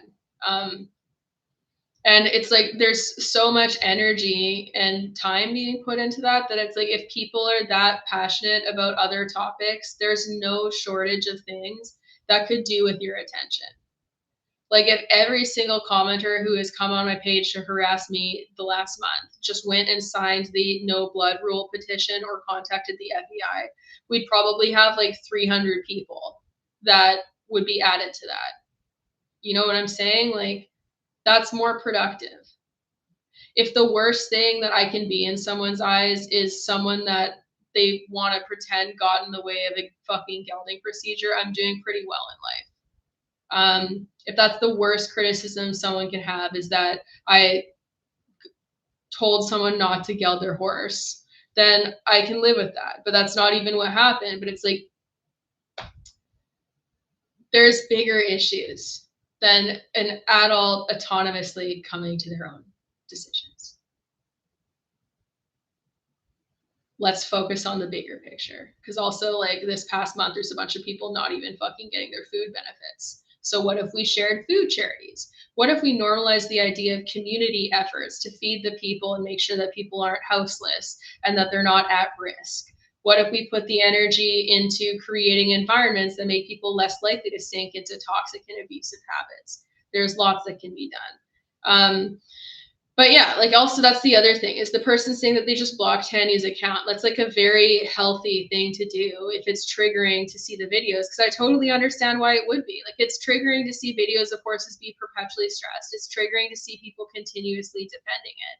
It's triggering to see people mocking legitimate concerns about welfare or mocking equine behavioral science. And that's you're in the right to be triggered by that. But ultimately, it's like being triggered by something doesn't mean that you're in the right to try to force someone to submit to how you think they should behave. So like blocking someone who you find annoying, very healthy decision. Especially if you know that it's like it's just going to ruin your day to see what's going on with the horse. I've had to do that with a few people, and like something I want to make clear is the entire reason I never did anything on socks is because if you notice my content, if I'm going to target an individual, I usually go after severe abuse cases where horses are having the shit beat out of them, or they're being put in a really dangerous situation, like being hard tied and like flipping over backwards or something, where there's imminent danger and it's just like blatant abuse and cruelty and violence. If I'm going to go after the average everyday person, I select clips like that where it's just normalizing such a high degree of abuse that I feel the need to comment on it. Or there's someone who is in the upper levels of horse sports and thereby influencing everyone at the lower levels and being rewarded for their behavior by a big corporation. I try to focus on stuff like that rather than just like nitpicking certain things. Or if I do feel the need to like nitpick something, I'll write a more generalized post where it's not singling out any specific person, just to get the point across. And that still pisses people off because they'll be like, oh, well, there's worse welfare issues. There's always going to be worse welfare issues. But I think the bigger thing is like the goal with horse welfare is to improve the lives of as many horses as possible. So we can't get tunnel vision where you have your blinkers on and you're not looking at other things that you could turn your attention to. Yeah. I also just like, me as a person, like I don't think the same as like a neurotypical person, obviously, but the way I operate in life, like even with people that I see in person and interact with on a daily basis, is I try to really make a point of not even saying anything in private that I wouldn't be comfortable having get back to the person, and maintaining that level of integrity in what I do and holding myself accountable. And this notion that's being created about me where people are claiming that I'm lying about something that I allegedly did in writing that can easily be displayed. That's like so far outside the confines of how I logically interact with the world that it's like not true.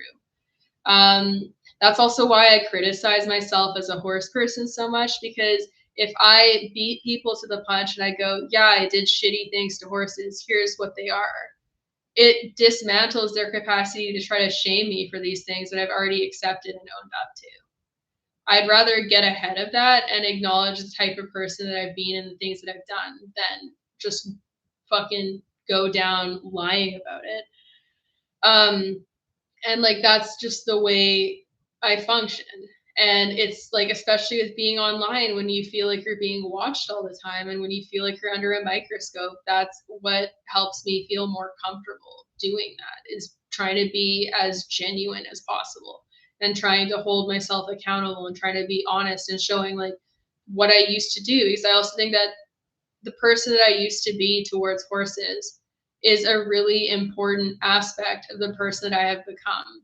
And it's an important aspect of the welfare movement because it's normalized the idea that the people that are involved in it aren't people who've just been perfect all the time, aren't people who've just always done things a certain way. It's people who have been imperfect, that they've made mistakes and they've done the wrong thing and they have learned from it and done better.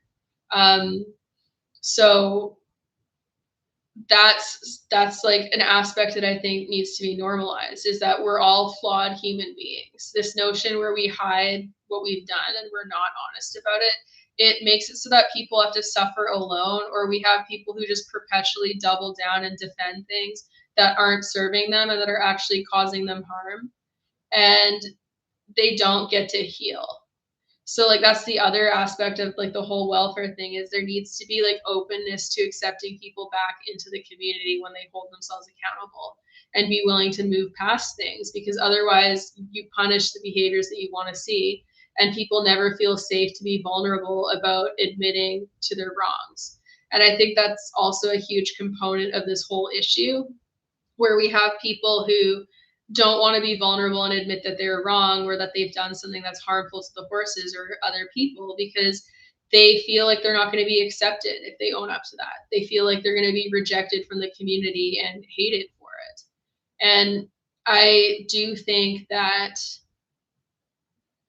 we need to just consider all those things. I lost my train of thought. ADHD meds are wearing off. Anyways, but I don't know. We're all flawed. Lint, you have your little face on my sock, and I don't want to drop kick you if I move. He's been here like the whole time. Shout out to Lint. Lint is also a welfare advocate. And wow, it's like pouring rain outside. Yeah. Anyways, I probably gonna go do what I gotta do. But if people want to watch this back after, you can just look at the replay. I'm sure this live is gonna probably get me in more trouble, so I expect to see enraged comments tomorrow about the terrible person that I am for just openly talking about things. But yeah, ultimately, like, I think that we need to keep our eyes on what matters and like focus on actual issues, because this is all just like YouTube drama and it's stupid. And anyways, so for everyone who's asked me over the last while, I'm not going to be doing a video about Socks the Stallion because I'm going after corporations and organizations, because they're the source of a lot of the problems. So, Lint, what are you doing? Oh, my camera's mirrored, so I looked the wrong way. Aw, sweet baby. But yeah, anyways, like the other thing that I just want to finish this with is like, I don't hate anyone. Hating someone is like unless like they're like murdering people and like committing genocide, I don't hate anyone because it's just too much energy. And I don't like certain people's behavior. I don't like some people's belief systems, but like ultimately the door is always open to accept people if they alter those perspectives, or I just take my leave and I create distance from those people. But yeah, anyways, like this whole situation has been frustrating because there's been more important stuff to focus on for me and like for everybody. And I think it's like turning attention away from the thing that matters most, which ultimately is the horses. So I guess my parting thoughts for people would be like to really consider like what can you put your energy into that will benefit the most horses and actually inspire the most change. And usually that doesn't involve singling out individuals and especially repeatedly. Um, I don't think it's bad to use examples of like mistreatment in content, but um, ultimately we need a system change because the industry is what it is because of what is enabled and normalized. And in order for those things to be normalized, a lot of people need to be contributing to the normalization of it. And even the people who frustrate you the most and who are the most difficult or the hardest on their horses or doing things wrong, they're just a byproduct of the greater issue, which is what is normalized in the industry and what the system promotes. Um, so we can't lose focus on what the bigger picture is because it's a systemic issue. And again, doesn't mean you shouldn't hold people accountable, but you also have to know when to like let things go and to not just berate people because it's not going to also inspire change. And yeah, that's just like a tactic that I've really like had to practice because it's hard to let things go if you're really passionate about them and if you're really bothered by them. But you also have to just look at like what's the most likely to create change for the most horses, and sometimes that is just or often is going after the bigger picture and trying to inspire change. Speaking of which, like I haven't seen what the vote is for the FEI blood rule or if it's come out yet. So I need to check that news. But once I get it, I will update people because hopefully they didn't pass it. If they passed it, then the response is going to be to raise hell and pressure them even more. So the work is not done. And if they didn't pass the rule or revision, that's not a sign that we need to take pressure off of them because there's a lot of change that needs to happen. Like we're very far behind when it comes to ethics in the horse world. Um, we have a long way to go. So don't take pressure off, hold them accountable because even still, they're not abiding by their own horse welfare code of conduct. Okay, Lint, I'm going to lift you up and put you over here. Hey, Shelby, are you open to DMs? I have a few hyper specific questions about something that I'm personally. Yeah, you can send it to me, and it'll just depend on like how time's looking for me and like how in depth the questions are. So send it to me via DM. Don't message my Facebook page because I don't really check those messages. Instagram DMs are probably best, but yeah, that would be perfect. So, anyways, if you have any questions, open book here so long as I have time to answer them.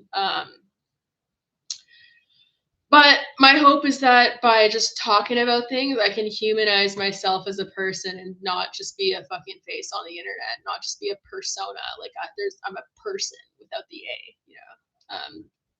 So, and we're all flawed. I'm just doing my best at life and trying to make a difference in the horse ethics field. And that difference isn't always going to be what everyone loves or what they think is the best route, but I'm doing my best and I'm learning as I go and I'm making changes as I go. And my perspectives have shifted and continue to shift. So I'm looking forward to seeing like where my mindset is at in like another 2-3 years when I continue learning more. So very exciting. But anyways, everybody have a good night. Regardless of how you feel about anything, don't harass people. Don't make nasty, mean-spirited, ad hominem attack comments. Because if what you're criticizing is actually justifiable, you should be able to substantiate it without personally attacking if you have an argument. So criticize actions, behavior, problems that you see in people rather than personally attacking them. Tip number one for welfare advocacy, because as soon as you sink to a personal attack, it shows that you can't defend the topic that you're trying to defend. And then tip number 2 is to just know, like, pick a niche and like a general issue to go after, or like watch what's current and just speak up and add voices to the community, because the more people that speak up on things, the more safety it creates for other people to do the same. Otherwise, people are alone and they risk getting attacked alone by crowds of people, and then they end up not speaking out. So the more people that are doing these things, the better. Even if the organizations don't change, you're creating safety for more people to join the movement, which is why speaking out is really important. But yeah, anyways, to the person asking, where did you get queso? I got him from a farm. He was a oopsie baby. They spayed and neutered all their cats after, but yeah, I got him from a farm. And then Lint, I found at a bush. And then Scout is from the SPCA, like a decade ago. So that's their stories.